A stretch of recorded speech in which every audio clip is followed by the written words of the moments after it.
নজর করে দেখি সাধারণ কেউ না, ঘরের মধ্যে কান্না করে মসজিদে আমার কলিজার সাহাবী আবু বকর।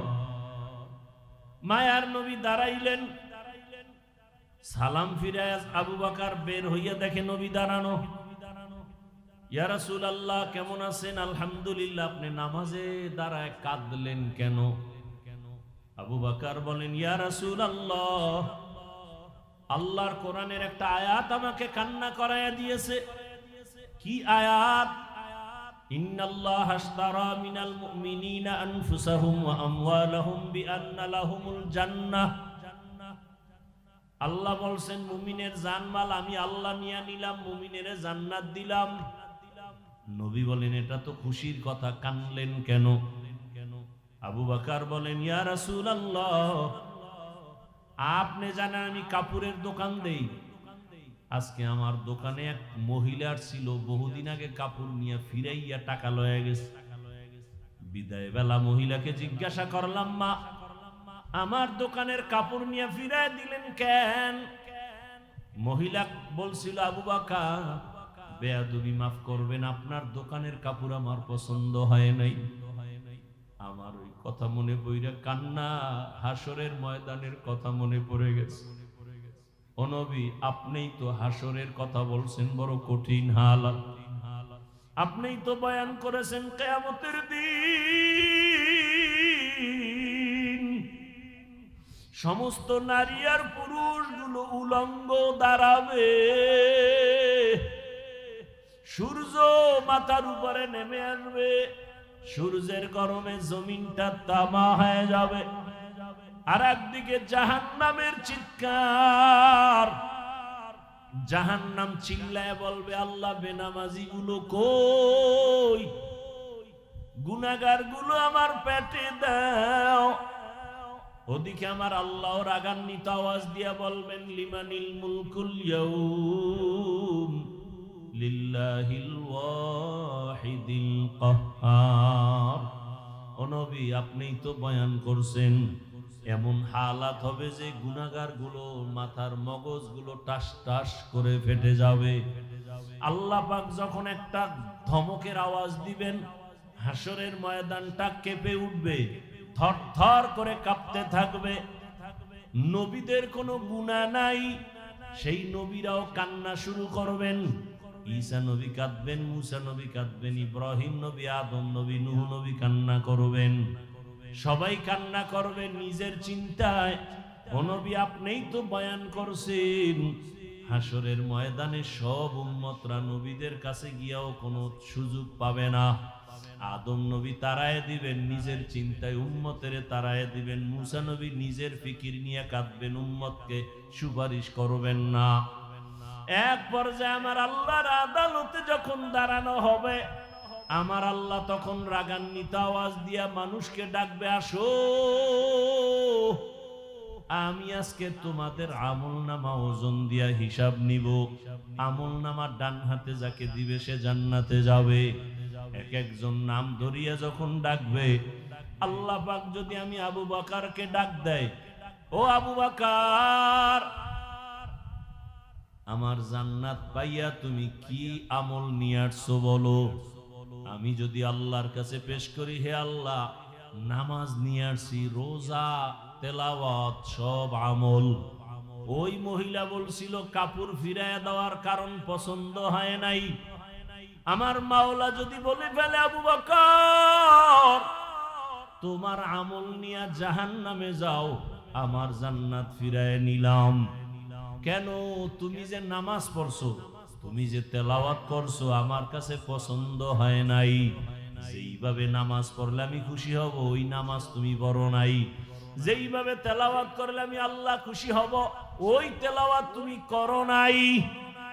তখন আমার হাতে জাহান্নামের হ্যান্ডকাপ লেগে যাবে। হাসরের ময়দানের ভয়ে ওমর কান্না করে, নবীও কান্না করে। হাদিসে পাকে একটা ঘটনা দেখলাম, কিয়ামতের ময়দানে একজন বান্দার ওজন যখন দেওয়া হবে আমল, একটা নেকের অভাব, এত নেক, শুধু একটা নেক যদি পায় সে এখনই জান্নাতে যাবে, কিন্তু একটা নেক নাই। আল্লাহ তখন বলবে যাও তো হাসরের মাঠে ঘুরে দেখো তোমার আপন কে আছে, একটা নেক দিয়ে তোমাকে সাহায্য করবে। মা বাবা ভাই বোন সব পালায় যাবে, সব দূরে যাবে, কেউ দিবে না। লোকটা কানবে আর ঘুরবে, কে আছে আমার একটা নেক দাও। হঠাৎ করে একটা বুড়া মানুষ বলবে এই দাঁড়াও, কি চাও? তাই একটা নেক। কেন? আমার জীবনের সব নেক ওজন দিয়ে একটা নেকের অভাব। বলে আমার কাছে একটা নেক আছে, আমার কাছে একটা নেক ছাড়া কিছু নেই, সব গুনাহ গুনাহ গুনাহ। তোমার আমি একটা নেক দিয়া দিলাম, কারণ একটা নেক দিয়ে আমি জান্নাত পাবো না, কিন্তু তোমারে দিলে যদি আমার মাওলা দয়া করে তোমারে জান্নাত দেয়, আমার দিলটা একটু শান্ত হয়ে যাবে। আমার নেকটা তো কাজে লাগাই দিলাম, তোমারে আমি একটা নেক দিয়ে দিলাম। বুড়া লোকটা দৌড়ে যাবে, মালিক আমার একটা নেকের অভাব পূরণ হয়ে গেছে। আমার মাওলা জানবেন, তারপরও বলবেন। এই বিপদের সময় মাও আসে না, বোন বাবাও আসে না, ভাই আসে না, কেউ কাছে আসে না। বিপদের মধ্যে এই মুহূর্তে একটা নেক তোমারে কে দিয়া সাহায্য করলো, তারে ডাকো। ডাকার পর ওই বুড়াই সহ হাজির। এই তুমি আরে নেক দিছো? বলে হ্যাঁ দিছি। কেন? ও আল্লাহ আমার গুনাহ ছাড়া কিছুই নাই, আমার মাত্র একটা নেক, ওই নেকটা দিয়ে তো আমি জান্নাত পাবো না। আমার ভাইকে দেওয়ার দ্বারা যদি জান্নাত পাই, আমার কলিজাটা ভরে যাবে। আমার একটা নেক তো কাজে লাগাইতে পারলাম। তোমার অন্তরে এত মায়া আর মোহাব্বত যখন আসছে, তোমার মায়া থেকে আমি মাওলার মায়া তো 99 গুণ বেশি। তুমি যখন এই বিপদে একটা নেক দিয়া তারে সাহায্য করে জান্নাতে পাঠাও, তুমি তৃপ্তি পাও। আমি মাওলা কত আদর করে বানাইছি তোমাকে, আমি মাওলা জাহান্নামে কেমনে দিব রে বান্দা। আমি মাওলাও মাহাব্বতের নজর দিয়া তোমাকেও জান্নাত দিয়া দিলাম। ইয়া আইয়ুহাল্লাযীনা আমানুত্তাকুল্লাহা হাক্কা তুকাতিহ, ও দুনিয়ার মুমিন তোমরা তাকওয়া অর্জন করো, আল্লাহকে ভয় করো, ভয় করার মতো হক আদায় করে। ওয়ালা তামুতুন্না ইল্লা ওয়া আনতুম মুসলিমুন, মুসলমান না হওয়া পর্যন্ত মরিও না।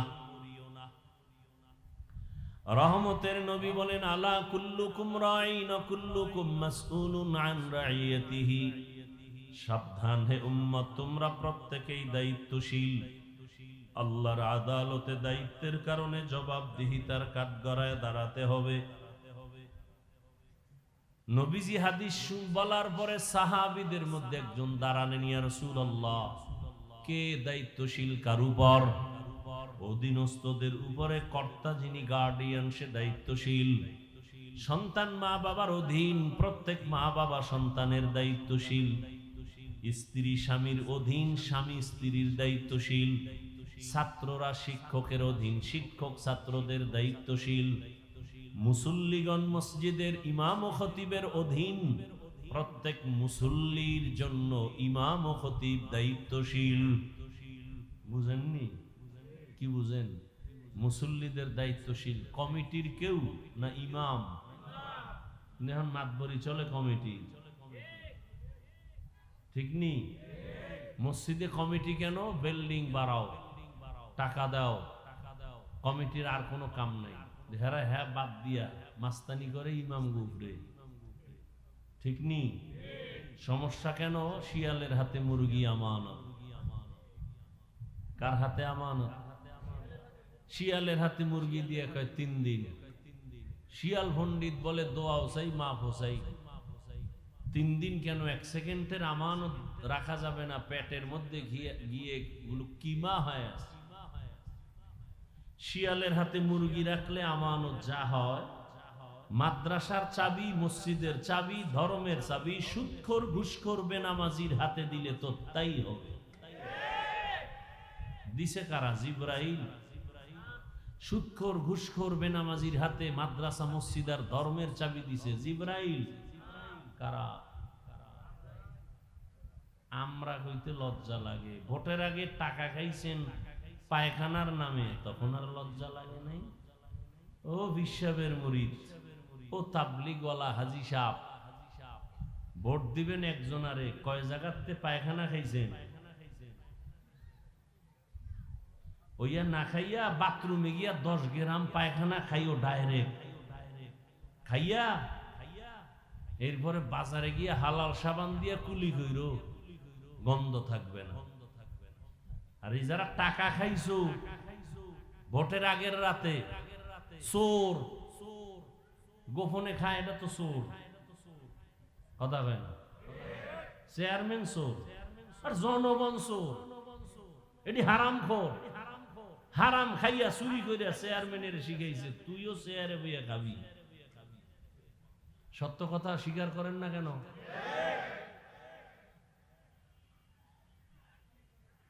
সমাজের মানুষ যদি বেনামাজি হয়, নেতাও বেনামাজি হবে। এই সোনার বাংলা কোনোদিন সোনা হবে না জাতি যদি সোনার চরিত্রের না হয়। কোনো দোয়ায় কাম হবে না। মুরগি শিয়ালের হাতে আমান, দোয়া করে লাভ কি? বিয়া না কইরা যদি বাইতুল্লাহ দইরা দোয়া করে আল্লাহ একটা ছেলে দিও, বিয়ে করে নাই, দিবে? মান্দার গাছ লাগায় যদি সব পিসাবরা দোয়া করে 3টা কাঁঠাল দিও, দিবে? হ্যাঁ, প্রাইভেট গাড়ি চলবে রাস্তায়, পানির মধ্যে যদি ধাক্কায় চলবে?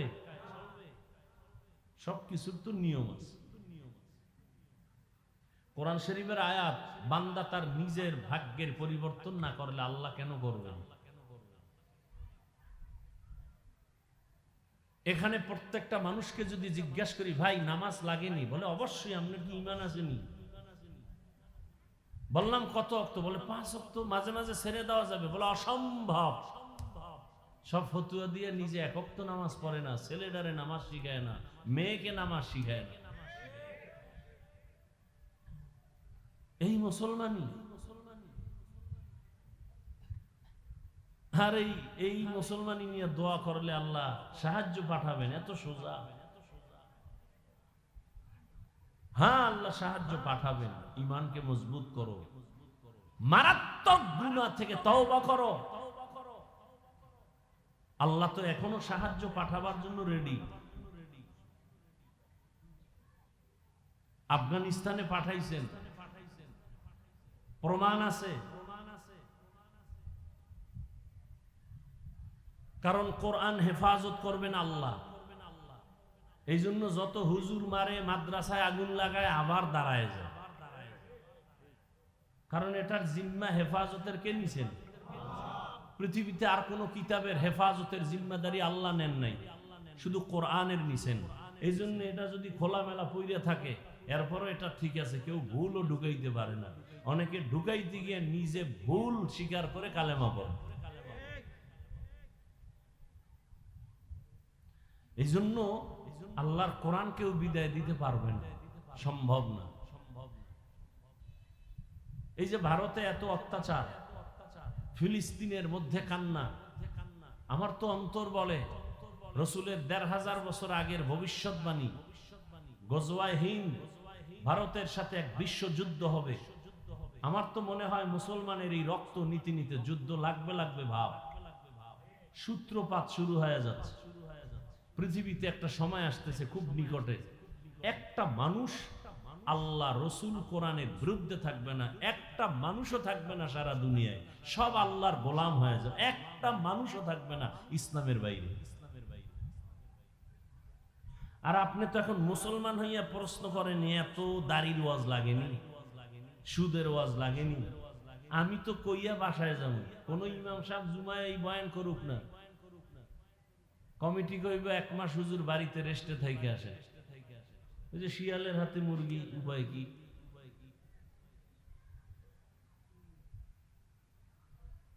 এরপরও ঘুরে ফিরে হুজুরের দোষ। হুজুরে জাতির জন্য বোঝা। দেখেন নাই যে হুজাইফা সাহেব বয়ান করে গেল নারীদের বিষয় নিয়ে, নারীরা অধিকার চায় সমান। এমনি পাগল, আর যদি মাথা খারাপ।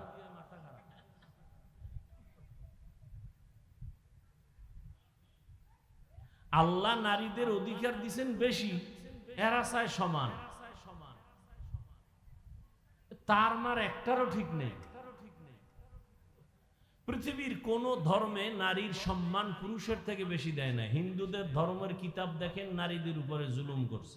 খ্রিস্টানদের কিতাব খুলেন, নারীদের উপরে জুলুম। ইহুদিদের ধর্মের কিতাব খুলেন, নারীদের উপরে জুলুম। একমাত্র ইসলাম নারীর সম্মান বাড়িয়েছে, আর কোন ধর্মে বাড়ায় নাই। এটা বুঝে না। বাবায় মারা গেলে সম্পদ ছেলে যা পাবে, মেয়ে পাবে তার অর্ধেক। এ মাথা গরম হয়ে গেছে। আমরা অর্ধেক পাবো। এখন এই আল্লাহর বান্দিকে কে বুঝাবে যে তুমি ভাইয়ের অর্ধেক পাইয়াও ভাইয়ের থেকে তুমি 10 গুণ বেশি পেয়েছো? এটা কেমনে বুঝাই? বুঝার মেমোরি নাই। আর ওদের লগে তাও দিতে আছে আবার মহিলাগো লুচ্চা, চরিত্রহীন লম্পট। এরা তাও দিয়ে জেনা করবে, নারীদেরকে ভোগের সামগ্রী বানাবে। এই জন্য এরা তাও দিয়া এদের বাইরে নামায়। ইসলাম অধিকার দেয় না, আসো আমরা রাস্তায় তোমাদের অধিকার দিব। রাস্তাঘাটে অবাধে চলবে, মেয়েরা ওড়না পড়তে পারবে না। যদি ইচ্ছা করে পরে পড়লো, বাবায় যদি জোর করে, মেয়ে যদি ক্লেম দেয়, অভিযোগ দেয় বাবার বিরুদ্ধে, বাবা আসামি। এই হলো আমি ইমান আমলের। সোনার বাংলার তাজা খবর শুনাইতেছি, ইন্ডিয়ার না। মেয়ে যদি বলে আমি ওড়না পরব না, বাবার চাপ দিয়ে পরানের অধিকার নাই। এটা সোনার বাংলার কথা। আপনারা তো মনে করেন ইসলাম কায়েম হয়ে গেছে না? ইসলাম কায়েম হয়ে গেছে।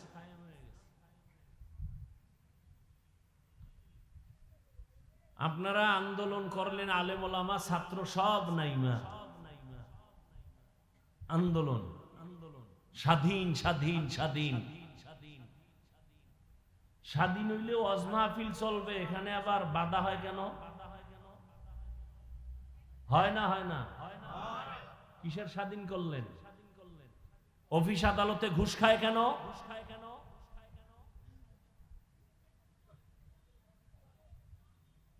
ধান্দাবাজি চান্দাবাজি চলে কেন?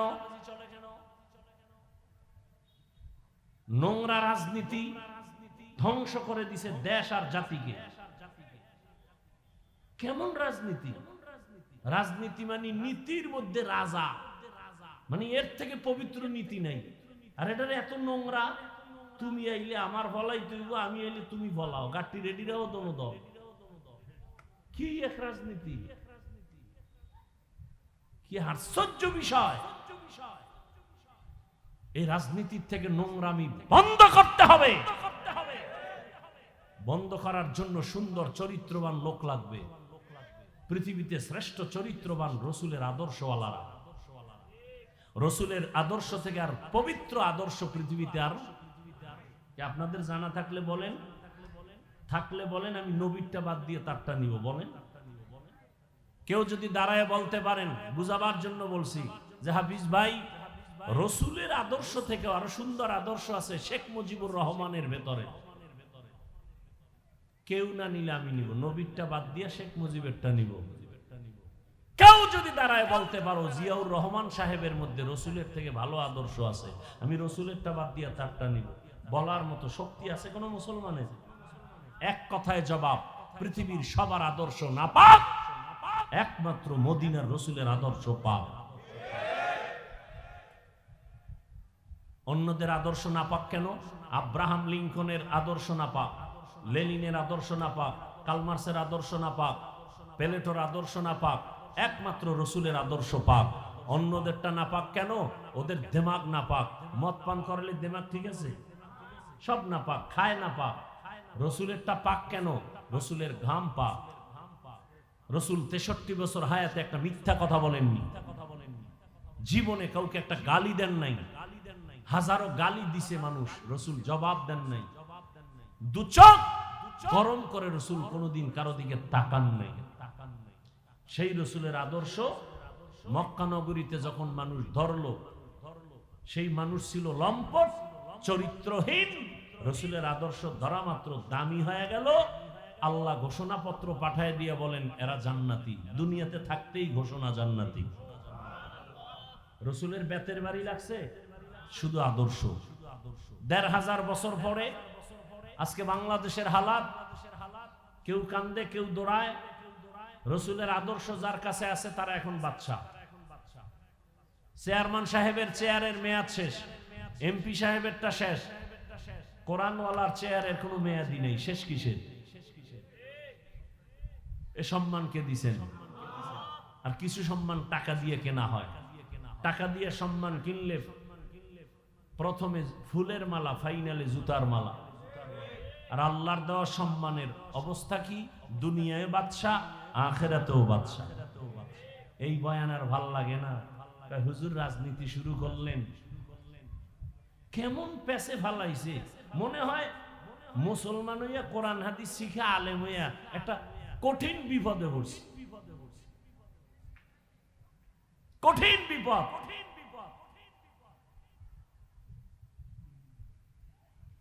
রাজনীতি করা যাবে না। আমাকে বলেন, সত্য কথা বলবেন, মানেন আর না মানেন। দুনিয়ার রাষ্ট্র পুরাটা চালাইছেন, পুরা দুনিয়া সুলাইমান নবী, জানেন? ঘটনা কোরআন শরীফে আছে। মিশরের অর্থমন্ত্রী ছিলেন ইউসুফ নবী, জানেন? ঘটনা কোরআনে আছে। রসুল মদিনার রাষ্ট্র চালাইছেন, জানেন? বলেন, সত্য কথা বলেন। আবু বকর রাষ্ট্র চালাইছেন, ওমরে ফারুক রাষ্ট্র চালাইছেন, ওসমান রাদিয়াল্লাহু আনহু চালাইছেন, হযরত আলী চালাইছেন। কেন বলেন ইসলামে রাজনীতি নাই? কি বুঝাতে চান?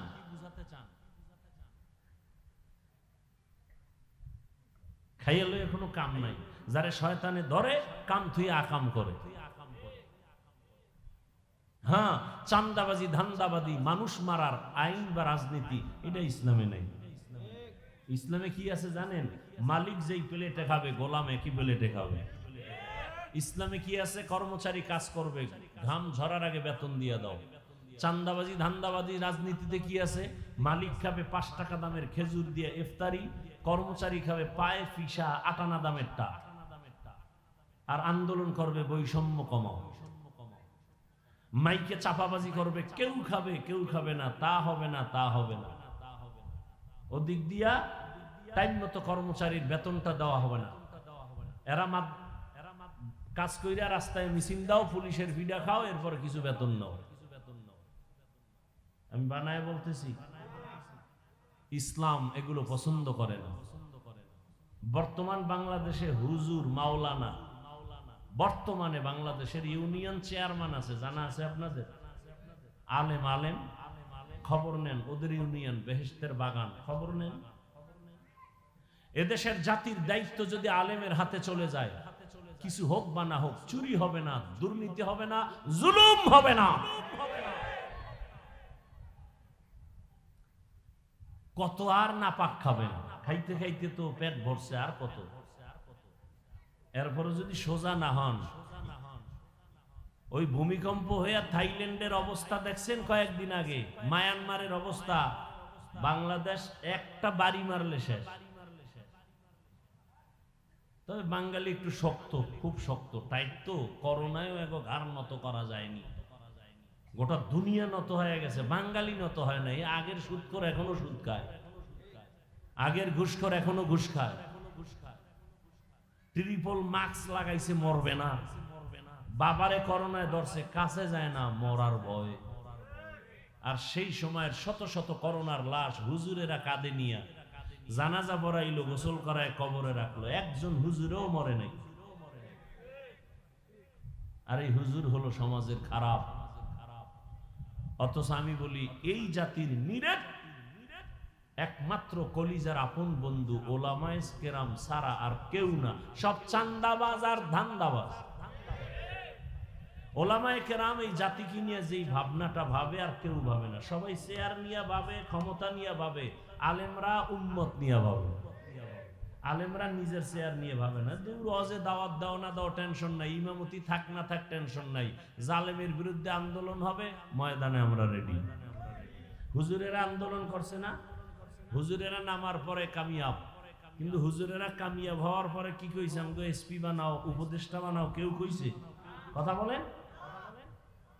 এটাকেই বলে নিঃস্বার্থ বন্ধু, ওলামায়ে কেরাম, আর কেউ না।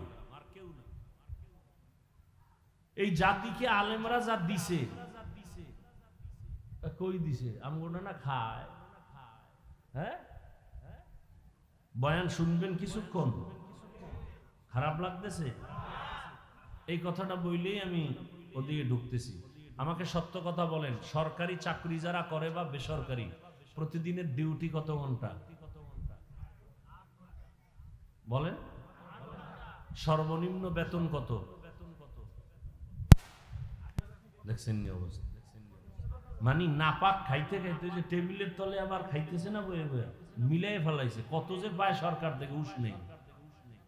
ও টেবিলেরটা খাইতে খাইতে কুত্তার মতো জিব্বা বের হয়ে গেছে। বেতন কত এটার খবরই নেই। ডিউটি কয় ঘন্টা বলেন? বেতন কত? নিম্নে 20,000। আচ্ছা, কাইলে এক জায়গায় জিগেছে, কইছে 12,000। মানে হ্যাঁ আন্দাজে কইছে, তা 20,000 ধরেন। ডিউটি কয় ঘন্টা বলেন? 8 ঘন্টা। আহ, জাতির কপাল কত খারাপ! এই 20,000 টাকা কন্টাকে 8 ঘন্টা ডিউটি নিয়েও ঠিক মতো 8 ঘন্টা ডিউটি করে না। ও জাতি, তুমি সরকারের কন্টাকে যদি 8 ঘন্টা ডিউটি করে 20,000 নাও, তুমি 1 ঘন্টার টাইম যদি পাস করে আসো, তোমার 1 ঘন্টার বেতন হারাম। হারাম। আসেন এবার, হুজুরেরা যে ইমামতি করে মসজিদে, ডিউটি কয় ঘন্টা? সত্য কথা বলেন, কয় ঘন্টা? বেতন কত? ঠাডা ভরা এমনি কি কইতাম, ঘন্টায় 60টা ঠাডা ভরা দরকার। এর থেকে জুলুম আর কি হতে পারে এই জমিনে?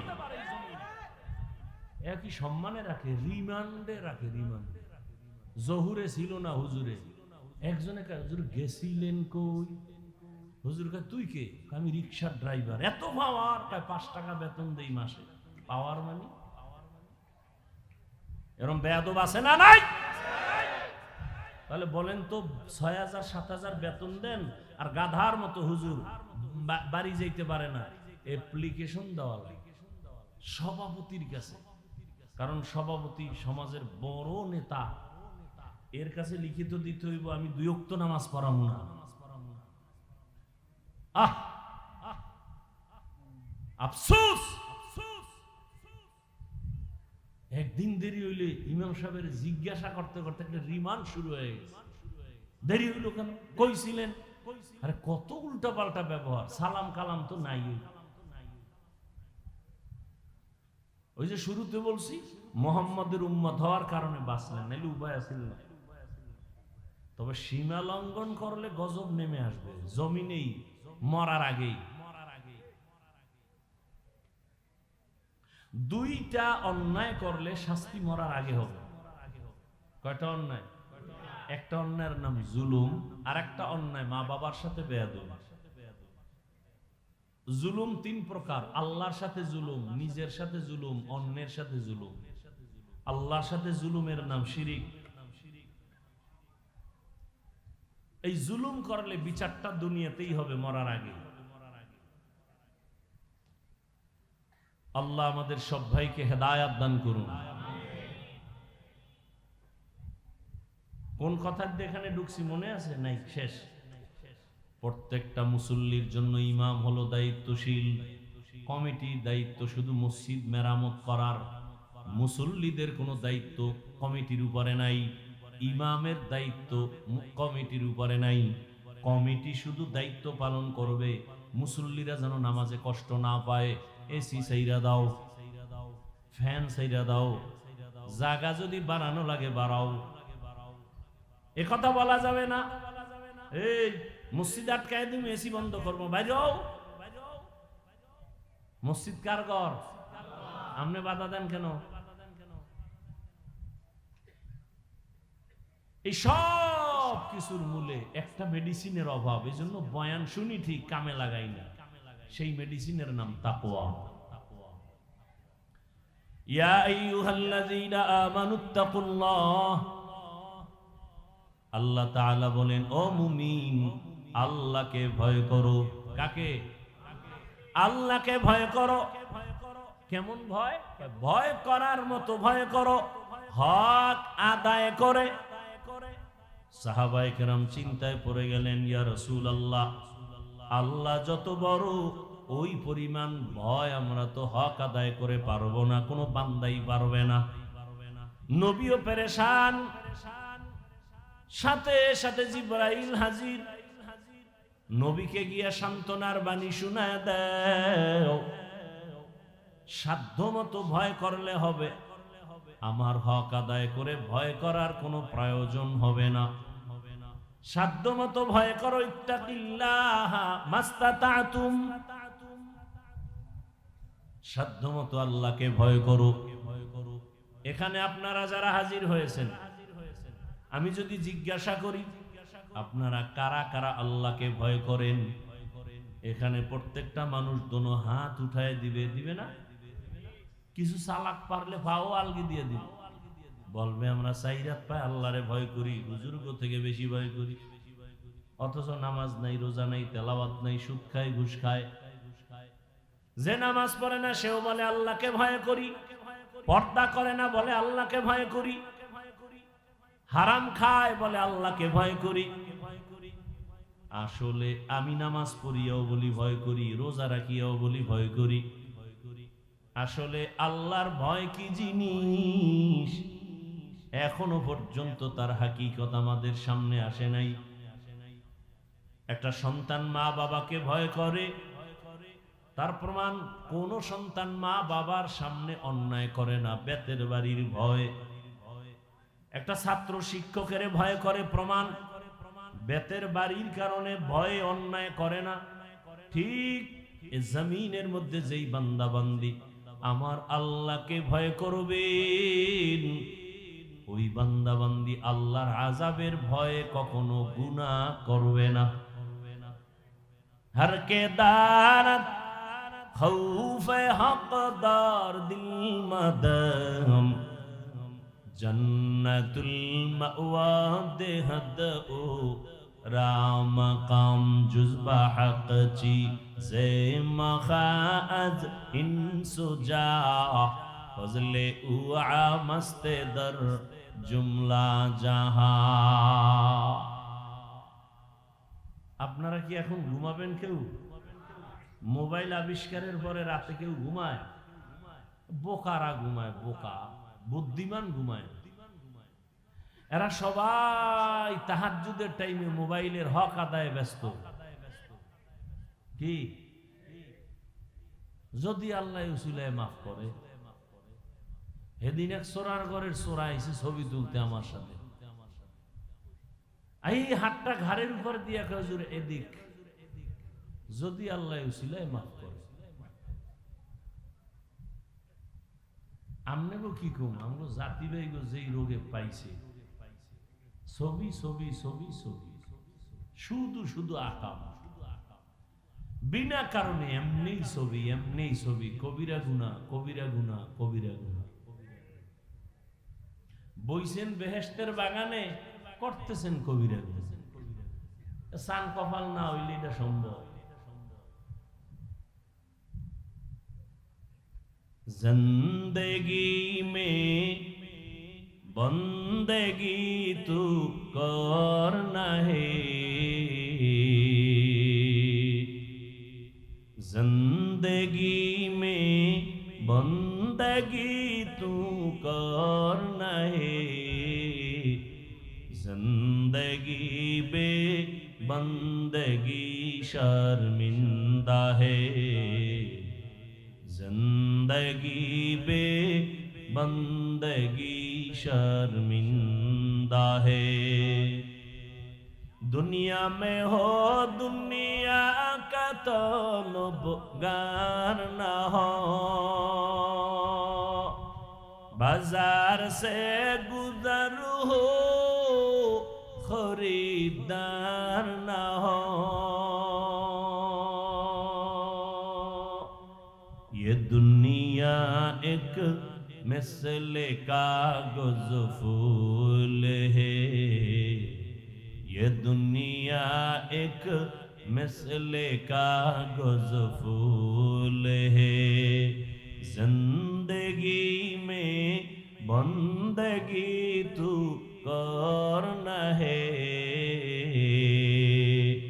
जिंदगी बे बंदगी शर्मिंदा है, जिंदगी बे बंदगी शर्मिंदा है, जिंदगी में बंदगी कुन बंदगी, बंदगी बे जिंदगी शर्मिंदगी। আল্লাহর ভয় যার অন্তরে থাকবে জীবন যাবে গুনাহ করবে না। আর এই ভয় বা তাকওয়া এটা জন্ম থেকে কেউ পায় না, দুনিয়াতে আসার পরে এটা অর্জন করতে হয়। কোথা থেকে তাকওয়া নিবেন? বলে তাকওয়ার গোডাউন আছে। লিকুল্লি শাইইন মা'দিনুন মা'দিনুত তাকওয়া কুলুবুল আরিফিন। প্রত্যেকটা ভালো জিনিস থাকার বা রাখার গোডাউন, তাকওয়ার গোডাউন হলো আল্লাহর প্রিয় বান্দাদের কলব। এদের সাথে সম্পর্ক যখন হবে, নজর লাগবে তো তাকওয়ার পাওয়ার বেড়ে যাবে। আল্লাহর প্রিয় বান্দাদের চোখের পাওয়ারে বরকত। قال رسول الله صلى الله عليه وآله وسلم اتقوا فراسة المؤمن فإنه ينظر بنور الله।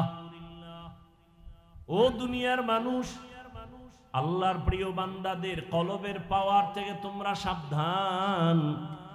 এরা অনেক কিছু দেখেন, তুমি দেখো না। চামড়ার চোখ দিয়া দেখে না, আল্লাহর দেওয়া নূরের আলো দিয়া তারা দেখেন।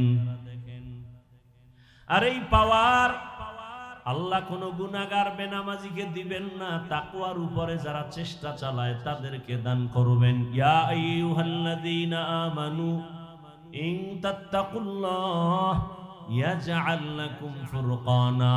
যারা তাকওয়ার উপরে মুজাহাদা করবে, আল্লাহ তাকে ফুরকান নামের পাওয়ার দান করবেন। মা মা'নাল ফুরকান হুয়া নূরুম মিন ইলাহি। ফুরকান মানে আল্লাহর দেওয়া একটা বিশেষ পাওয়ার, হলো নূরের একটা আলো। ওই আলো যখন পাবে, নূরের ওই আলো দিয়া আল্লাহর প্রিয় বান্দারা মা ফুররিকা বিহি বাইনাল হাক্কি ওয়াল বাতিল, হক বাতিল নির্ণয় করে হকের দিকে সে আগায় যাবে। قال رسول الله صلى الله عليه وآله وسلم لن تجتمع أمتي على الضلالة أبدا। যখন ফুরকান নামের পাওয়ার পেয়ে যাবে, সারা দুনিয়ার মানুষ যদি গোমরাহির পথে চলে যায়, ওই পাওয়ারওয়ালারা কখনোই গোমরাহির পথে যাবে না। আল্লাহ এদেরকে সাহায্য করবেন।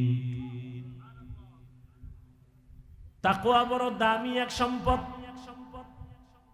ইন্না আকরামাকুম ইনদাল্লাহি আতকাকুম।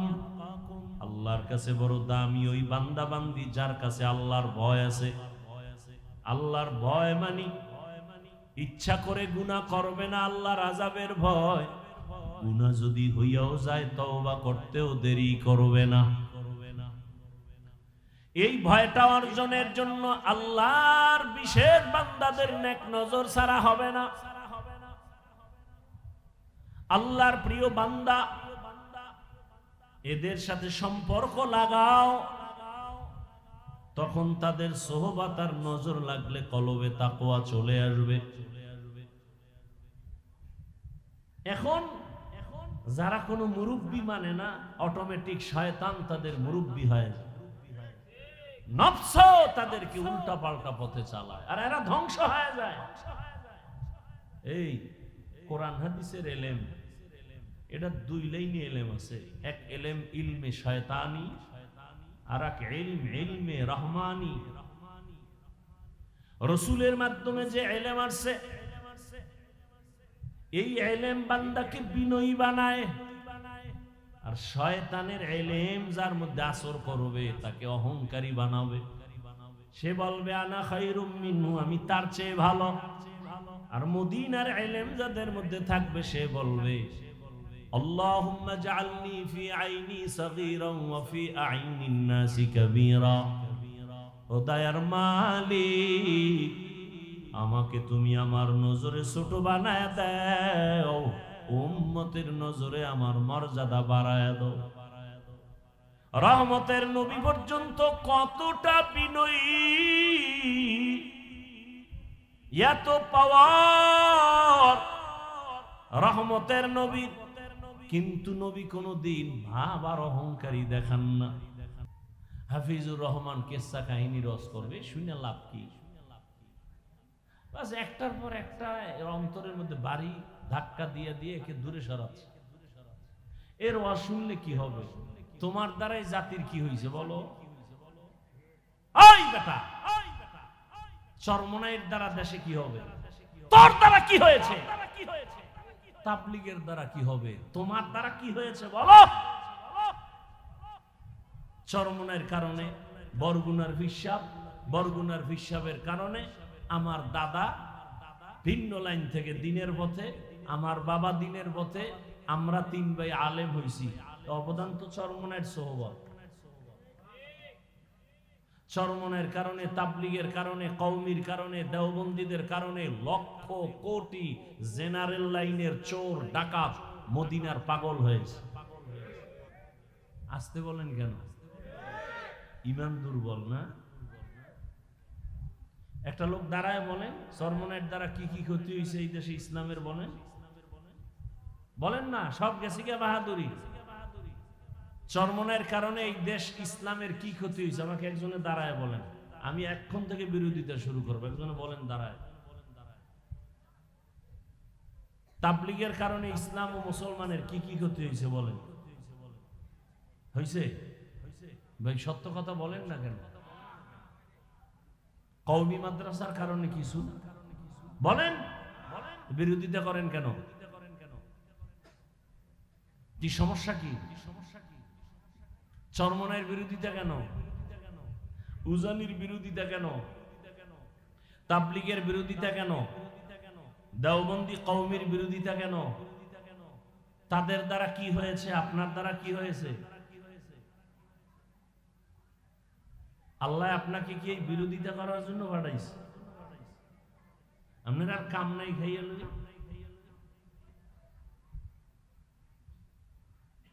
আল্লাহ হেদায়েত দান করুন। ও আমার যুবক বাবারা, পর্দার আড়ালের আম্মা জান বোনেরা, বৃদ্ধ বাবাজি, এত বয়ান চলতেছে প্রতিদিন, দিন নাই রাত নাই বয়ান আর বয়ান। তাবলীগওয়ালাদের বয়ান, পীর মাশায়েখের বয়ান, বক্তাদের বয়ান, জুমার খতিবের বয়ান। এরপরেও কেন আমলের খাতা শূন্য? এত লোক হজের প্যান্ডেলে, ফজরে কেন মসজিদে মুসল্লি নাই? এরা সব শ্রীনগর থেকে আসছে না? সব হেন গেলে ফজরে কইবে এই মানুষ। এই মানুষগুলো এই এলাকায় থাকে, ফজরে কেন মাঝে মাঝে ইমাম আর মুয়াজ্জিন ছাড়া কেউ নেই। আবার কিছু নষ্ট মানুষ আছে, বিল্ডিং এর মালিক, ভাড়াটিয়ারা চায় ফজরের সময় মসজিদ গিয়া নামাজ আদায় করবে, মালিক গেট খোলার চাবি দেয় না। তোর বিল্ডিং এ আগুন লাগবে না, কারটা লাগবে ক?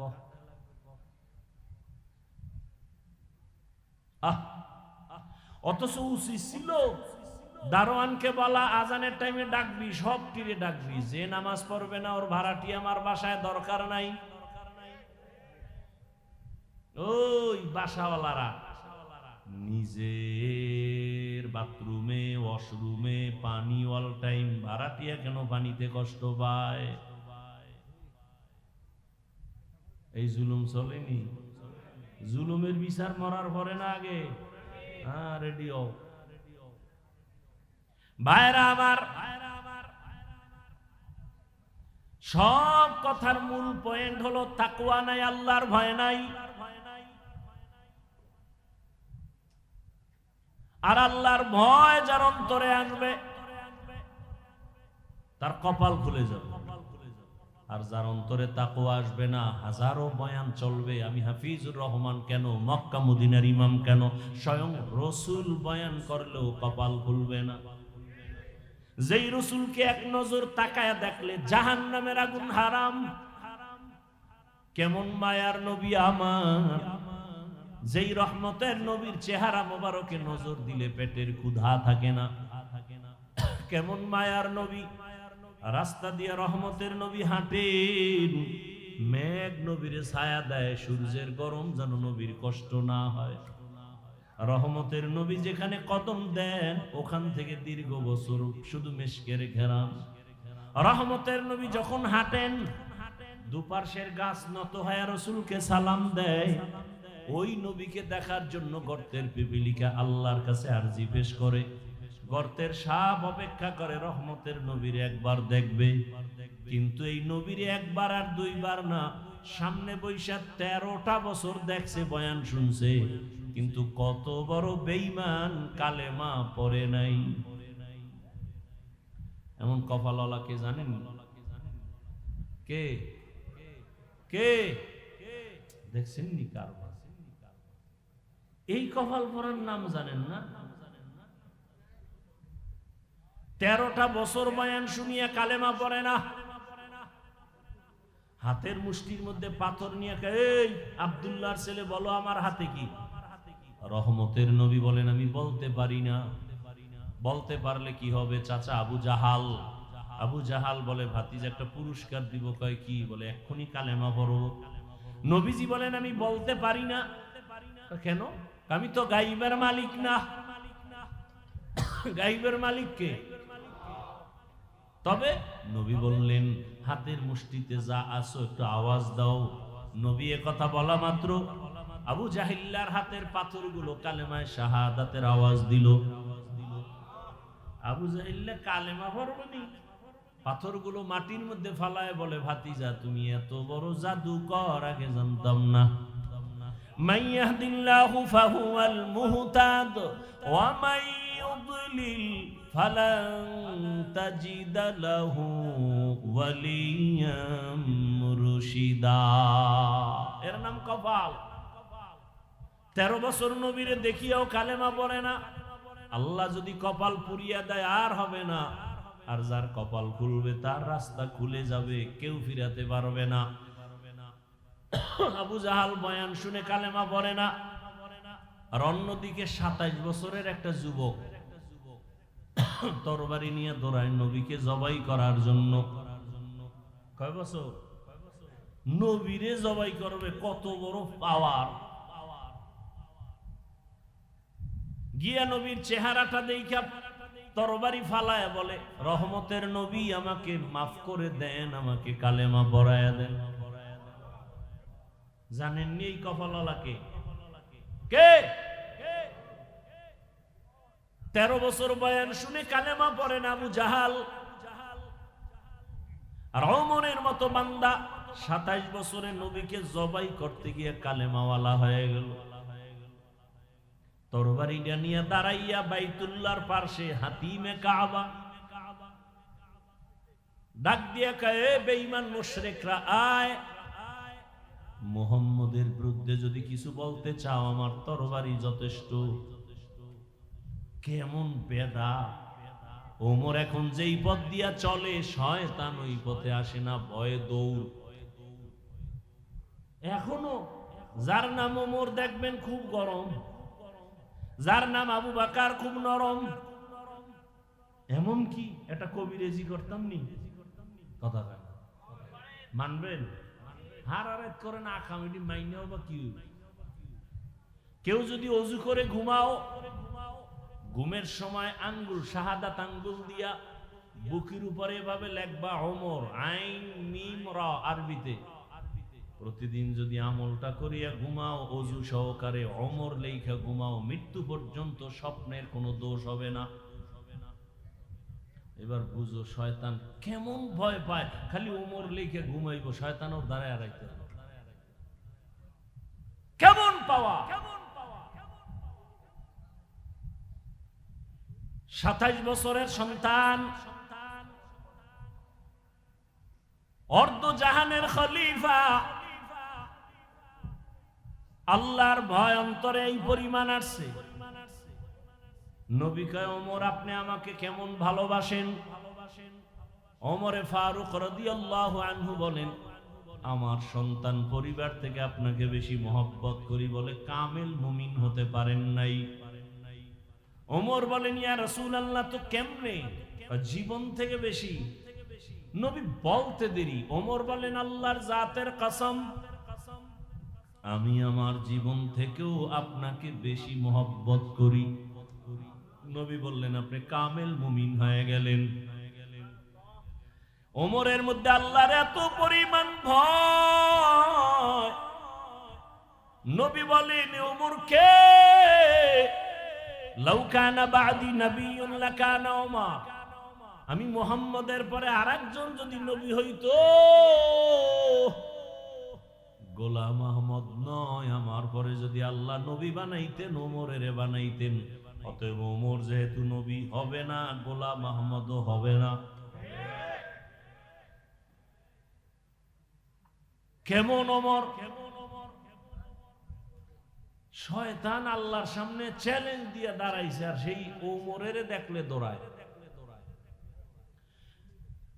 একটা যুবক ছেলে মদের বোতল নিয়ে হাঁটতেছে রাস্তায়, ওমরের দেখা শরীরের মধ্যে কাঁপুনি শুরু হয়ে গেছে। বোতলটা ফালাইতেও পারে না, ওমরের চোখ পুড়ে গেছে। ওমরের কথার আগে তরবারি রেডি। যুবক এই পরিমাণ ভয়, আসমানের দিয়ে তাকায়া অন্তর দিয়া কয়, ও আল্লাহ, জীবনে মইরা গেল আর মদের বোতল নিমু না, আর বাঁচাও। ওমর আসতেছে, কই যামু? ওমর তাই হাজির হয়ে গেল। ডাক দিয়ে, এই তোর বোতলটা দিক দে। আরো কাঁপতেছে, দে। ভয় পাও কেন?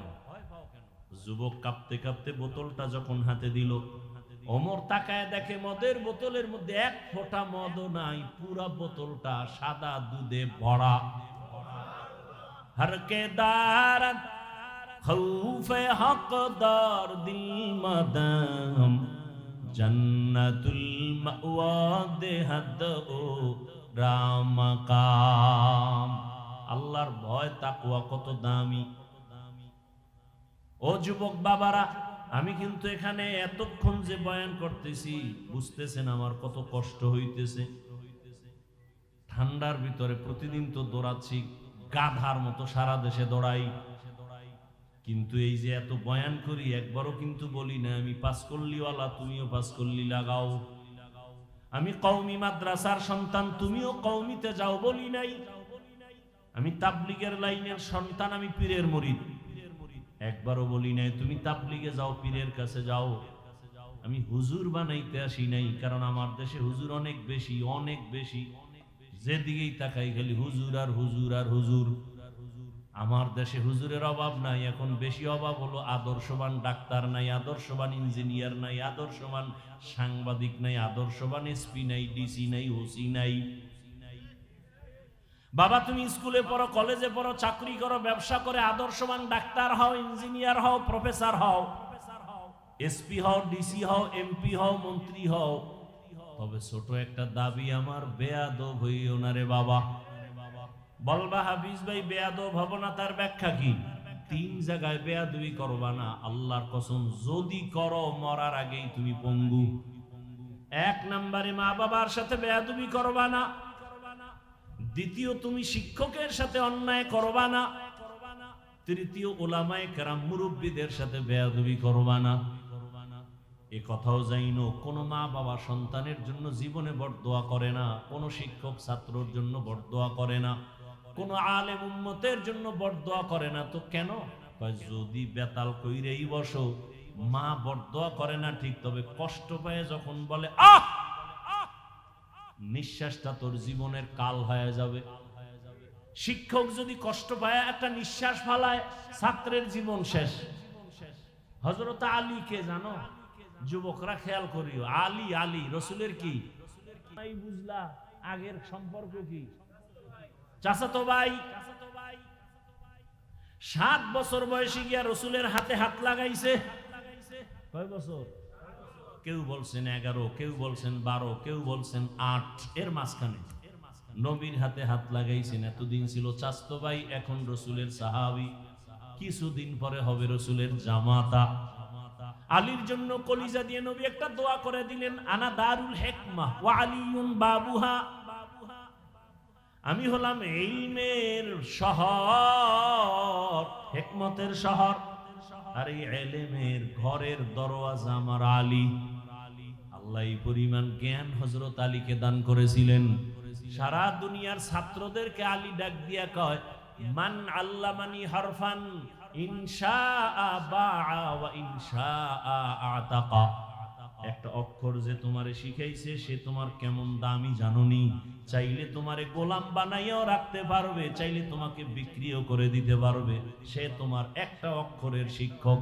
আমি হাফিজুর রহমান এখানে বসে বয়ান করি, আমার আব্বা আম্মার দোয়া ছাড়া সম্ভব না, তবে এটাও সত্য আমার আব্বা আম্মা দোয়া করছেন, আল্লাহ সম্মান দিছেন, তবে আমার আব্বা আম্মা আমাকে বয়ান শিখান নাই, আমারে হাতে দইরা দইরা বয়ান শিখাইছেন, দস্তখত দেওয়া শিখাইছেন আমার উস্তাদ শিক্ষক।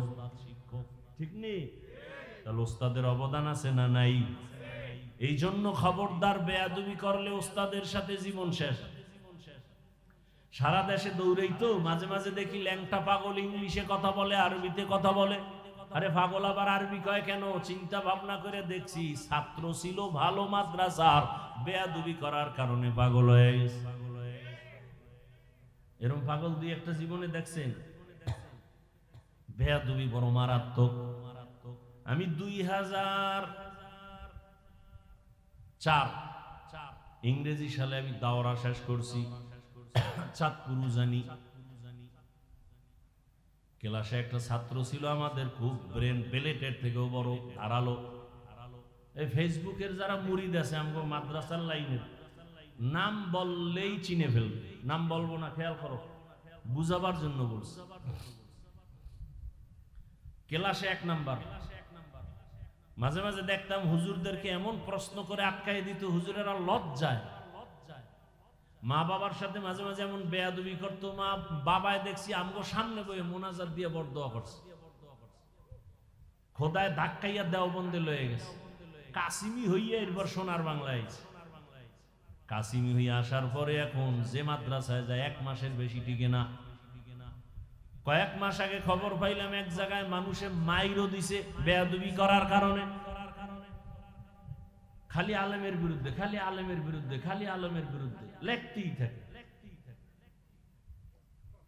আমি সারা বাংলাদেশে বলি, যারা আলেমদের বিরুদ্ধে লেখে বা বলে ওরা মা বাবার অভিশপ্ত সন্তান, বেয়াদব। ওর উপরে আল্লাহর লানত, ওর জীবন শেষ, মরার আগেও শেষ। দলিল নিবি? ছাত্ররা দলিল নে। ক্বালা রাসূলুল্লাহ সাল্লাল্লাহু আলাইহি ওয়া আলিহি ওয়া সাল্লাম, ইসনানে ইউআজ্জিলুহুমাল্লাহু ফিদ দুনিয়া, আল বাগিয়ু ওয়া হুকুকুল ওয়ালিদাইন। জুলুম করলে বিচার হবে মরার আগে। মায়ের সাথে জুলুম, বাবার সাথে জুলুম, শিক্ষকের সাথে জুলুম, বড়দের সাথে জুলুম, আলেমদের সাথে জুলুম। জুলুমের ব্যাখ্যা দিতে গেলে রাত পার। একজনাকে একটা কথা বইলে কষ্ট দিছে, এটাও জুলুম। একজনের ইজ্জত নষ্ট করছে, এটাও জুলুম। জালেমের বিচার মরার আগে হবে। চোখের সামনে আল্লাহ দেখাইতেছে, বুঝি না আমরা বোকা। বিচার হইতেছে কিন্তু বুঝি না। বাচ্চা মানুষ, কোন গুনাহ আছে? ঘরের বাচ্চা আপনাদের আছে? তোর পাও ভাঙছে গা,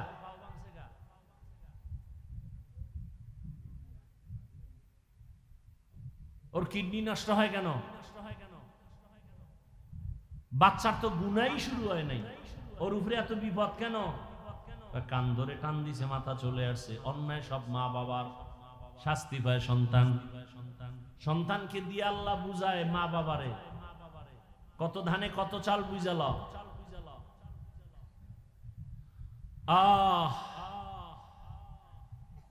হযরত আলী বলেন, একটা অক্ষর যে শিখায় তার দাম কত? আমাকে চাইলে আজীবন গোলাম বানায় রাখবে, কিচ্ছু বলা যাবে না, অধিকার নাই।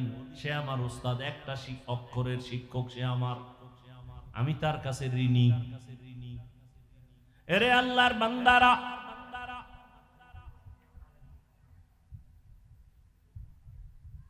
স্কুলে পড়ে, কলেজে পড়ে এমন আল্লাহর বান্দারা পাঁচ ওয়াক্ত নামাজি নাই? অশেষ। তোমার জীবনের এটাই যথেষ্ট। যদি কপাল খুলে নিজের বিবেকটাকে জিজ্ঞাসা করো, তোমার মতো যুবক যদি জেনারেল লাইনে থাকে, স্কুল কলেজে পড়ে, নামাজ পড়ে, তুমি কেন পারো না রে বাবা? তোমার মতো সন্তান র্যাব, আর্মি, পুলিশ, বিডিআরের চাকরি করে, পাঁচ ওয়াক্ত নামাজি যদি থাকে নাই, সব কথা শেষ কথা। তুমি পারো না কেন বলো? তোমার মতো যুবক রাস্তায় গাড়ি চালায়, ড্রাইভার, আজান হলে মসজিদে চলে যায়, বলো তুমি কেন পারো না? তোমার মতো যুবক তাকায় দেখো, ঢাকা কলেজে যাও, জাহাঙ্গীরনগরে যাও, মাথায় পাগড়ি, বড় দাড়ি, বড় জামা, মনে হয় যেন বড় মসজিদের খতিব, অথচ আরবিও জানে না। এই তুমি এই পাগড়ি কি? আমি কলেজে পড়ি, ঢাকা কলেজে। হালাত কেন? কয় আল্লাহ ওয়ালার নেক নজর লাগছে, মা বাবার দোয়া। এই অবস্থায় কলেজে যাও? হ্যাঁ। এই অবস্থায় কলেজে গেলে সমস্যা? কয় না, সব শিক্ষকেরাও দোয়া করে, শিক্ষিকারাও দোয়া করে। আচ্ছা, তোমার ক্লাসে মাইয়া বলা হোমানে আছে না? খায় আছে। মাঝে মাঝে তোমারে পার্কে ডাকে না? আনন্দ মিছিলে ডাকে না? হ্যাঁ ডাকে। তবে আমার মাওলার কাছে আমি সাহায্য চাই, দেখি আল্লাহর কুদরত আমার ক্লাসের মাইয়েরাই আমার পক্ষে হয়ে যায়। হইয়া কি কয় জানেন? হইয়া বলে, এই ও একটু আল্লাহ বিল্লাহ করে, তো ওরে ডিস্টার্ব করিস না। আমরা আল্লাহ এই আকামে ওরে দাওয়াত দিস না, আর আমাকে ডিস্টার্ব হইব, ওরে ওর পথে ছাইরে দে। ও যুবক বাবা, তোমার মতো যুবক চাকরি করে, ব্যবসা করে, নদীর মধ্যে মাছ ধরে, কৃষি কাজ করে, পাঁচ বেলার নামাজ পড়ে, তুমি কেন পারবা না রে বাবা? আসলে সব কথার একটা কথাই হলো, আল্লাহর ভয় অন্তরে আসে নাই। ওমরে ফারুকের কত দাম! আম্মা জান আয়েশা রাদিয়াল্লাহু আনহা রহমতের নবীকে একদিন জিজ্ঞাসা করলেন, ইয়া রাসূলুল্লাহ, আপনার সাহাবাদের মধ্যে দামি কে? নবী বলে, আমার সাহাবায়ে কেরামের মধ্যে দামি, বড় দামি ওমর। মানে আম্মা জান ভাবছেন আমার আব্বার নাম কইব। আব্বার নাম কি? কি নাম? নবীও বুঝা ঘুরাই দিছে। নবী আবু বকরের নাম না কয়, কে ওমর। মুখের উপরে যে আবার কইব, এটাও একটু লজ্জা লজ্জা ভাব। নবী কয়, আয়েশা জানো নি ওমরের পাওয়ার কত? আকাশের দিকে তাকায় দেখো, আকাশের তারকাগুলো অগণিত, গুণা যায় না। আমার ওমরের আমলও তারকার মতো অগণিত। আম্মা জানিটা শুনবে কি? শুনতে চায় আমার আব্বার খবর কি? নবী তো ঘুরাই ফিরাই কই না। কত আর মহিলা ফ্যাটে কথা রাখবে? ফট করে বলে ফেললো, ইয়া রাসূলুল্লাহ, আমার আব্বার খবর কি? নবী বলেন, আবু বকর। বলে হ্যাঁ। বলে সে কথা তো আলাদা। সারা দুনিয়ার মুমিনের আমল যদি এক পাল্লায় দেওয়া হয়, আমার আবু বকরের আমলের পাল্লা ভারী হয়ে যাবে। মাঝে মাঝে ওমর কয়, ও আবু বকর, আপনার জীবনের কোনো আমল লাগবে না, দুইটা আমল আমারে দিয়া, আমি ওমরের আমল সব আপনি নিয়ে যান।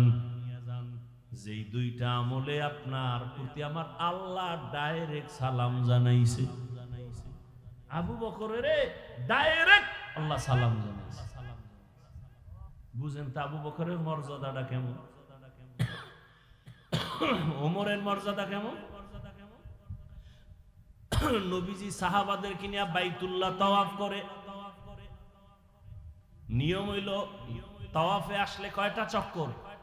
7টা চক্কর দিয়া নিয়ম 2 রাকাত নামাজ পড়বে, অজিব। 7টা চক্কর দিয়ে নবী বলেন, এখন নামাজ 2 রাকাত যে পড়বো, কোথায় পড়বো? পরামর্শে বসে একজনে কয়, ইয়া রাসূলুল্লাহ, জমজম কূপের কিনারায়। আর একজনে বলে বাইতুল্লাহর দরজা বরাবর। ওমর কয়, মাকাম ইব্রাহিম, যেই পাথরের উপর ইব্রাহিম নবী দাঁড়ায় বাইতুল্লাহ নির্মাণ করলেন, ওই পাথরটা আজও আছে। মাকাম ইব্রাহিমের পেছনে 2 রাকাত পড়ি। নবী পরামর্শ নিছেন। নবীর আর পরামর্শের দরকার আছে, কিন্তু নবী তারপরও পরামর্শ নিয়ে চুপ। সিদ্ধান্ত নবী এখনো দেয় না। সিদ্ধান্ত আসবে আরশে আজিম থেকে। জিবরাইল এসে হাজির। আয়াত নিয়ে বলে ইয়া রাসূলুল্লাহ, আয়াত আল্লাহ দিয়া দিছে আর বলছে ওমর যেটা কইছে আল্লাহ মাইনে নিছে, আপনাকেও মানতে বলছে। এবার বুঝেন ওমরের পাওয়ার কত। আর ১৫০০ বছর পরে সেই ওমরকে নিয়ে সোনার বাংলায় দাঁড়ায় যদি কোনো আলেম বলে ভণ্ড বেদাতি, ওর ১৪ গোষ্ঠী ভণ্ড।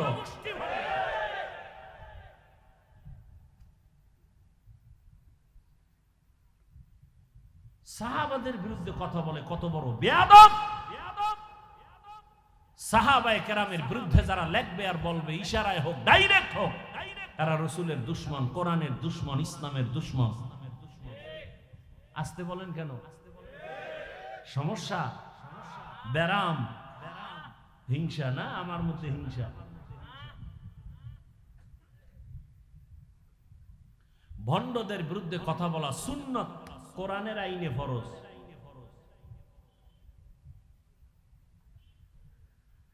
ভাইরা আমার, সেই ওমর কত পাওয়ারওয়ালা। সেই ওমর ঈদের দিন সবাই আনন্দ করে, আর ওমর দরজা লাগায় কান্না করে। আবু হুরায়রা রাদিয়াল্লাহু আনহু বলেন, খলিফাতুল মুসলিমিন কাঁদেন কেন? বলে আবু হুরায়রা, ভাই কান্না করি, আনন্দ কি করব, পেরেশান। কেন? রোজা রাখলাম, কবুল হলো কিনা চিন্তা, জাহান্নাম থেকে মুক্তি পেলাম কিনা চিন্তা। ওমরে ফারুক রাদিয়াল্লাহু আনহু জাহান্নামের আযাবের ভয়ে কান্না করে করে গালে দাগ পড়ছে। রহমতের নবী বলেন, আমি একদিন আমার হুজরায় ঘুমাইতেছি, আয়েশার রুমে। মসজিদ আর আয়েশার রুম একই, পাশাপাশি দেওয়াল। আমি মুহাম্মদ ঘুমাইলে আমার চোখ বন্ধ থাকে, কিন্তু আমার কলব ঘুমায় না। আমি ঘুমের মধ্যে ঢুকছি, ঠিক এমন সময় হঠাৎ করে কানের মধ্যে কান্নার আওয়াজ। আমার সজাগ হয়ে গেলাম। আমি বের হইয়া তাকায় দেখি কান্নার আওয়াজ আসতেছে কোথা থেকে। দেখি মসজিদের ভেতরে কান্নার আওয়াজ। আমি বের হইয়া তাকায় দেখি গভীর রাতে নামাজের মধ্যে কে কান্না করে। আমি ঘুমাইতে পারলাম না, নজর করে দেখি সাধারণ কেউ না, ঘরের মধ্যে কান্না করে মসজিদে আমার কলিজার সাহাবী আবু বকর। মায়ার নবী দাঁড়াইলেন, সালাম ফিরায় আবু বকর বের হইয়া দেখে নবী দাঁড়ানো।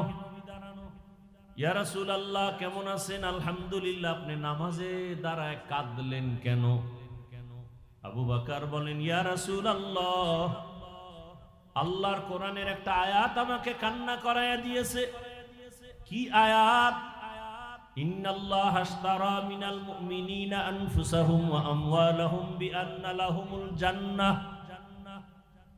আল্লাহ বলছেন, মুমিনের জানমাল আমি আল্লাহ নিয়ে নিলাম, মুমিনের জান্নাত দিলাম। নবী বলেন, এটা তো খুশির কথা, কানলেন কেন? আবু বকর বলেন, ইয়া রাসূলুল্লাহ, আপনি জানেন আমি কাপড়ের দোকান দেই। আজকে আমার দোকানে এক মহিলার ছিল, বহুদিন আগে কাপড় নিয়ে ফিরাইয়া টাকা লয়ে গেছে। বিদায় বেলা মহিলাকে জিজ্ঞাসা করলাম, মা, আমার দোকানের কাপড় নিয়ে ফিরাই দিলেন কেন? মহিলা বলছিল, আবু বকর, বেয়াদবি মাফ করবেন, আপনার দোকানের কাপড় আমার পছন্দ হয় নাই। আমার ওই কথা মনে পড়ে কান্না, হাসরের ময়দানের কথা মনে পড়ে গেছে। ও নবী, আপনিই তো হাসরের কথা বলছেন, বড় কঠিন হালাত। আপনিই তো বয়ান করেছেন কিয়ামতের দিন সমস্ত নারী আর পুরুষগুলো উলঙ্গ দাঁড়াবে, সূর্য মাথার উপরে নেমে আসবে, সূর্যের গরমে জমিনটা তামা হয়ে যাবে। আর একদিকে জাহান্নামের চিৎকার, জাহান্নাম চিল্লায় বলবে, আল্লাহ বেনামাজি গুলো কই, গুনাহগার গুলো আমার পেটে দাও। ওদিকে আমার আল্লাহ রাগান্বিত আওয়াজ দিয়া বলবেন, লিমানিল মুলকুল ইয়াউম লিল্লাহিল ওয়াহিদিল কাহ্হার। ও নবী, আপনিই তো বয়ান করছেন এমন হালাত হবে যে গুনাহগার গুলো মাথার মগজ গুলো টাস টাস করে ফেটে যাবে। আল্লাহ পাক যখন একটা ধমকের আওয়াজ দিবেন, হাসরের ময়দানটা কেঁপে উঠবে, থর থর করে কাঁপতে থাকবে। নবীদের কোনো গুনাহ নাই, সেই নবীরাও কান্না শুরু করবেন। ঈসা নবী কাঁদবেন, মুসা নবী কাঁদবেন, ইব্রাহিম নবী, আদম নবী, নূহ নবী কান্না করবেন। সবাই কান্না করবে নিজের চিন্তায়। ও নবী, আপনিই তো বয়ান করছেন হাসরের ময়দানে সব উম্মতরা নবীদের কাছে গিয়াও কোনো সুযোগ পাবে না। আদম নবী তারায় দিবেন নিজের চিন্তায়, উম্মতের তারায় দিবেন। মুসা নবী নিজের ফিকির নিয়ে কাঁদবেন, উম্মতকে সুপারিশ করবেন না। এক পর্যায়ে আমার আল্লাহর আদালতে যখন দাঁড়ানো হবে, আমার আল্লাহ তখন রাগান্বিত আওয়াজ দিয়া মানুষকে ডাকবে, আসো, আমি আজকে তোমাদের আমলনামা ওজন দিয়া হিসাব নিব। আমলনামা ডান হাতে যাকে দিবে সে জান্নাতে যাবে। এক একজন নাম ধরিয়া যখন ডাকবে, আল্লাহ পাক যদি আমি আবু বকরকে ডাক দেয়, ও আবু বকর, আমার জান্নাত পাইয়া তুমি কি আমল নিয়ে আসছো বলো। আমি যদি আল্লাহর কাছে পেশ করি, হে আল্লাহ, নামাজ নিয়ে আসছি, রোজা, তেলাওয়াত, সব আমল। ওই মহিলা বলছিল কাপড় ফিরাইয়া দেওয়ার কারণ পছন্দ হয় নাই। আমার মাওলা যদি বলে ফেলে, আবু বকর, তোমার আমল নিয়ে জাহান্নামে যাও, আমার জান্নাত ফিরায় নিলাম। কেন? তুমি যে নামাজ পড়ছো, তুমি যে তেলাওয়াত করছো, আমার কাছে পছন্দ হয় নাই। যেইভাবে নামাজ পড়লে আমি খুশি হব, ওই নামাজ তুমি পড়ো নাই। যেইভাবে তেলাওয়াত করলে আমি আল্লাহ খুশি হব, ওই তেলাওয়াত তুমি করো নাই। তখন আমার হাতে জাহান্নামের হ্যান্ডকাপ লেগে যাবে। হাসরের ময়দানের ভয়ে ওমর কান্না করে, নবীও কান্না করে। হাদিসে পাকে একটা ঘটনা দেখলাম, কিয়ামতের ময়দানে একজন বান্দার ওজন যখন দেওয়া হবে আমল, একটা নেকের অভাব, এত নেক, শুধু একটা নেক যদি পায় সে এখনই জান্নাতে যাবে, কিন্তু একটা নেক নাই। আল্লাহ তখন বলবে, যাও তো হাসরের মাঠে ঘুরে দেখো তোমার আপন কে আছে, একটা নেক দিয়ে তোমাকে সাহায্য করবে। মা বাবা ভাই বোন সব পালায় যাবে, সব দূরে যাবে, কেউ দিবে না। লোকটা কানবে আর ঘুরবে, কে আছে আমার একটা নেক দাও। হঠাৎ করে একটা বুড়া মানুষ বলবে, এই দাঁড়াও, কি চাও? তাই একটা নেক। কেন? আমার জীবনের সব নেক ওজন দিয়ে একটা নেকের অভাব। বলে, আমার কাছে একটা নেক আছে, আমার কাছে একটা নেক ছাড়া কিছু নেই, সব গুনাহ গুনাহ গুনাহ। তোমার আমি একটা নেক দিয়া দিলাম, কারণ একটা নেক দিয়ে আমি জান্নাত পাবো না। কিন্তু তোমারে দিলে যদি আমার মাওলা দয়া করে তোমারে জান্নাত দেয়, আমার দিলটা একটু শান্ত হয়ে যাবে। আমার নেকটা তো কাজে লাগাই দিলাম, তোমারে আমি একটা নেক দিয়া দিলাম। বুড়া লোকটা দৌড়াইয়া যাবে, মালিক, আমার একটা নেকের অভাব পূরণ হয়ে গেছে। আমার মাওলা জানবেন, তারপরও বলবেন। এই বিপদের সময় মাও আসে না, বোন বাবাও আসে না, ভাই আসে না, কেউ কাছে আসে না। বিপদের মধ্যে এই মুহূর্তে একটা নেক তোমারে কে দিয়া সাহায্য করলো, তারে ডাকো। ডাকার পর ওই বুড়াই সহ হাজির। এই, তুমি আরে নেক দিছো? বলে, হ্যাঁ দিছি। কেন? ও আল্লাহ, আমার গুনাহ ছাড়া কিছুই নাই, আমার মাত্র একটা নেক। ওই নেকটা দিয়ে তো আমি জান্নাত পাবো না। আমার ভাইকে দেওয়ার দ্বারা যদি জান্নাত পাই, আমার কলিজাটা ভরে যাবে। আমার একটা নেক তো কাজে লাগাইতে পারলাম। তোমার অন্তরে এত মায়া আর মোহাব্বত যখন আসছে, তোমার মায়া থেকে আমি মাওলার মায়া তো 99 গুণ বেশি। তুমি যখন এই বিপদে একটা নেক দিয়া তারে সাহায্য করে জান্নাতে পাঠাও, তুমি তৃপ্তি পাও। আমি মাওলা কত আদর করে বানাইছি তোমাকে, আমি মাওলা জাহান্নামে কেমনে দিব রে বান্দা? আমি আমি মাওলা ও মাহাব্বতের নজর দিয়া তোমাকেও জান্নাত দিয়ে দিলাম। ও আমার পর্দার আড়ালের মা বোনেরা, আপনার মতো কত মা কত বোন এখনো আছে, পর্দা করে, নামাজ পড়ে, স্বামীর মাল হেফাজত করে, মোবাইলে সময় নষ্ট করে না। আপনারা কেন পারবেন না? বৃদ্ধ বাবাজি আপনার মতো কত বুড়ারা মসজিদে গিয়া নামাজ পড়ে, আপনি কেন পারেন না? এখনো তওবা করেন ও মা বোনেরা। জীবনে আর নামাজ ছাড়বেন না, বেপরদায় চলবেন না, মোবাইলে সময় নষ্ট করবেন না, মা বাবারে কষ্ট দিবেন না, স্বামীর মাল হেফাজত করবেন, খেয়ানত করবেন না। বৃদ্ধ বাবাজিও তওবা করেন আর নামাজ ছাড়বেন না, দাড়ি কাটবেন না। ও যুবক বাবা, এখন থেকে তওবা করো। জীবনে কত নামাজ ছাড়লা, দাড়ি কাটলা, বেপরদায় চললা, মাওলাকে মনে মনে বলো আর তওবা করো। আর মা বাবার সাথে বেয়াদবি করবা না, শিক্ষকের বরদোয়া নিবা না, উলামায়ে কেরামের দোয়া নিয়া, পরামর্শ নিয়া নবীজির আদর্শ মেনে চলবা, নামাজ পড়বা, দাড়ি রাখবা, বেপরদায় চলবা না। তওবা করার মতো যদি নিয়ত হয়, খাঁটি নিয়তে দুটো হাত আল্লাহকে দেখায় দাও। আয় আল্লাহ, হাতগুলো কবুল করে নেন, তওবা কবুল করে নেন, তওবার উপরে মজবুত হইয়া চলার তৌফিক দান করেন, আমিন।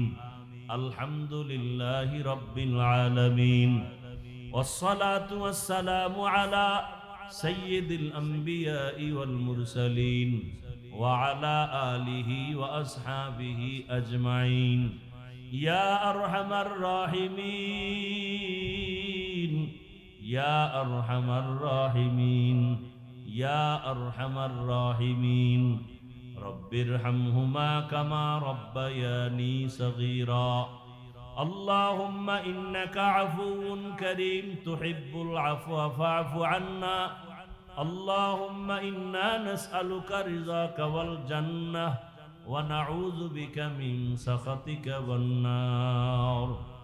ও দয়ার মালিক, আমরা গুনার বোঝা নিয়ে হাত তুলেছি।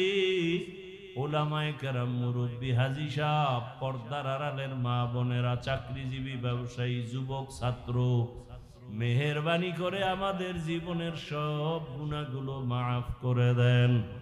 আয় আল্লাহ, মাহফিল কবুল করে নেন, আয়োজনকারী সহযোগিতাকারীদের কবুল করে নেন, এলাকায় শান্তি দান করেন, মা বোনদের আবেদা পর্দাওয়ালা বানায় দেন।